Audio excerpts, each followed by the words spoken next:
way we play football now is very different from how it was played 100 years ago, and a lot of that has to do with fans.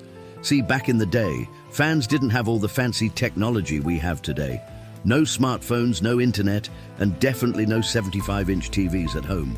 So after the game, they would head to the local pub and discuss the match over a pint of beer. And the local pub had one main rule: no food. Football fans were not allowed to eat in the pub until they had finished drinking all their beer.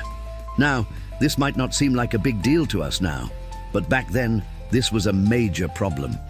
You see, back in the day, players would start drinking as soon as they got off the field, and then they would hit the pub after that. But without food in their stomachs, they would get drunk much faster.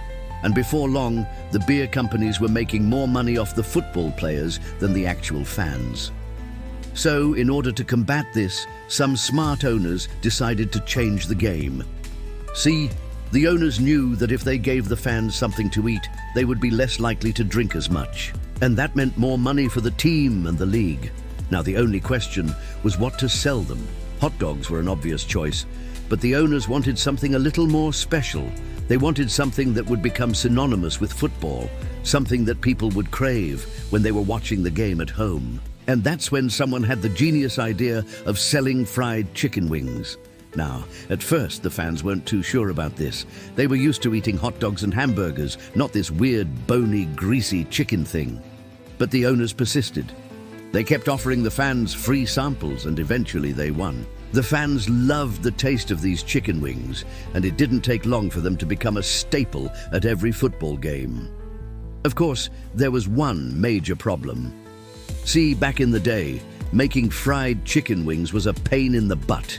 It required a huge, expensive industrial fryer and tons of oil. But that didn't matter, because the owners were willing to do whatever it took to make a buck. And so the chicken wing was born.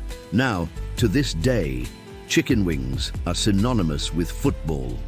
In fact, it's estimated that 1.25 billion chicken wings are sold every Super Bowl weekend in America.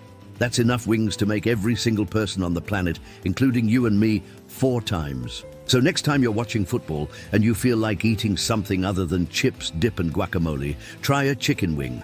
Just make sure to thank the owners for making it possible. Hey, don't forget to check out our video on why goalposts are never 10 yards away.